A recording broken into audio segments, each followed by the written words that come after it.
Air ফ্রায়ারে কীভাবে বেগুন ভাজা বানানো যায় আজকে সেই খুব সহজ রেসিপিটি দেখাবো। বলে রাখি, এয়ার ফ্রায়ারে একটা বেগুন ভাজতে আপনার খুব বেশি হলে 1 টেবিল চামচ তেল লাগার কথা। আমার অন্তত তাই লাগে। আর চাইলে তেল একেবারে না ব্যবহার করেও বেগুন ভাজা বানানো যায়। আমাদের লাগছে একটা বড় বেগুন।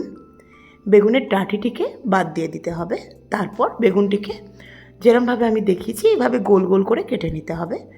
আমি এরপরে এটিকে আবার মাঝখান থেকেও কেটে নিই, তাতে একটা ডি শেপের বেগুন পাওয়া যায়।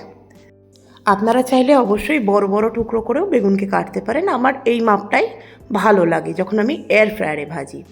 এবার এর মধ্যে আমরা 1 চা চামচ নুন দিয়ে নেব, আর দেব 1/2 চা চামচ লঙ্কার গুঁড়ো, এরপরে দেব 1/2 চা চামচ হলুদের গুঁড়ো, আর শেষে দেব 1/2 চা চামচ চিনি। চিনি কিন্তু অপশনাল, কিন্তু চিনি দিয়ে যদি ম্যারিনেট করা হয় বেগুনকে, সেক্ষেত্রে একটা ক্যারামেলাইজেশনের চান্স থাকে এবং বেগুনের রঙটা খুব সুন্দর আসে, এবং আমার মনে হয় চিনিটা সামান্য দিলে স্বাদেও একটা ব্যালেন্স আসে। মশলাগুলো দিয়ে বেগুনকে খুব ভালো করে মাখিয়ে 5 মিনিট রেখে দেবেন। এরপরে বেগুনের সঙ্গে 1/2 টেবিল চামচ সর্ষের তেল নিয়ে মাখিয়ে নিতে হবে।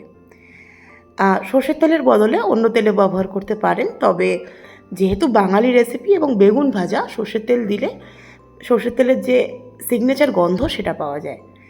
1 টুকরো অ্যালুমিনিয়ামের ফয়েল নিয়ে এয়ার ফ্রায়ারের যে বাস্কেটটি আছে তার ভিতরে সেট করে দিন। এই ট্রিকটি ব্যবহার করে দেখবেন, এতে কিন্তু এয়ার ফ্রায়ার পরিষ্কার করতে খুব সুবিধা হয়। দেখুন, আমি অ্যালুমিনিয়ামের ফয়েলটিকে সেট করে দিয়েছি। এবার এই ফয়েলের মধ্যে একটি একটি করে বেগুনের যে টুকরোগুলো আছে সেগুলোকে সাজিয়ে দিতে হবে। যদি দেখেন যে অনেক বেশি বেগুন হয়ে যাচ্ছে, তাহলে 2 বারে ভাজবেন। মোটামুটি একটা মিডিয়াম সাইজের বেগুন যদি হয়, বাস্কেটে একবারে ভাজা হয়েই যায়।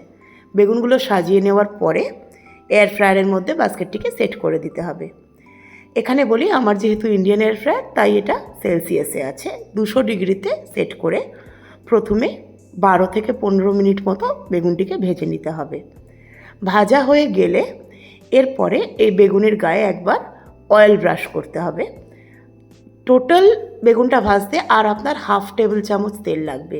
একবার দেখুন অয়েল ব্রাশ করা হলো। অয়েল ব্রাশ করার পরে এই 200 ডিগ্রি সিতেই আরও 10 মিনিটের মতো বেগুনটিকে ভেজে নিন। এতে যদিও টাইমটা একটু বেশি লাগে, কিন্তু আমার মনে হয় যেহেতু তেলের ব্যবহার কম হচ্ছে, আমি এটা প্রেফার করি। ভাজা হয়ে গেলে এবার একটা টং বা ফর্ক ব্যবহার করে বেগুনগুলোকে উল্টো দিক করে নিন। উল্টো দিকে যখন ঘুরিয়ে দেবেন, তারপরে বেগুনের যে উল্টো সাইডটা আছে সেখানেও আর একবার অয়েল ব্রাশ করে নিন। ওই যে আগে বলেছিলাম আরও 1/2 টেবিল চামচ তেল লাগবে, এটা কিন্তু সেই তেলের মধ্যেই কাজ হয়ে যাবে। আমি এবার উল্টো দিকেও তেল মাখিয়ে নিচ্ছি। মাখানো হয়ে গেলে আমাদের আরও 10 মিনিট বেগুনটাকে ভাজতে হবে, অর্থাৎ টোটাল আমাদের 30 মিনিট লাগলো। এবার দেখুন বেগুন কিন্তু কমপ্লিটলি ভাজা হয়ে গেছে। এবার এই বেগুন ভাজাটিকে একটি প্লেট বা বাটি, যার মধ্যে বের করতে চান, বের করে নিন। দেখুন বেগুন কিন্তু যেরকম কড়ায় ভাজলে হয় সেরকমই হয়েছে। আর যেহেতু চিনি দিয়েছিলাম, উপরের রঙটিও খুব সুন্দর এসেছে। এর পরের ব্যাপারটা কিন্তু ভীষণ সোজা।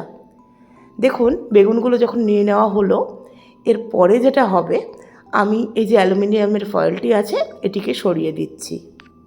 এতে সুবিধা যেটা হয়, বাস্কেট নোংরা হয় না। আর এই বাস্কেটেই চাইলে আরও 2-3 বার রান্না করা যায়। জানাবেন এয়ার ফ্রায়ারে বেগুন ভাজার এই রেসিপিটি আপনাদের কেমন লাগলো। আপনারা আর কি কি নতুন রেসিপি দেখতে চান দেবযানীর রান্নাঘরে, আমাকে অবশ্যই জানাবেন। আমি ফিরে আসব নতুন রেসিপি নিয়ে। ভালো থাকবেন।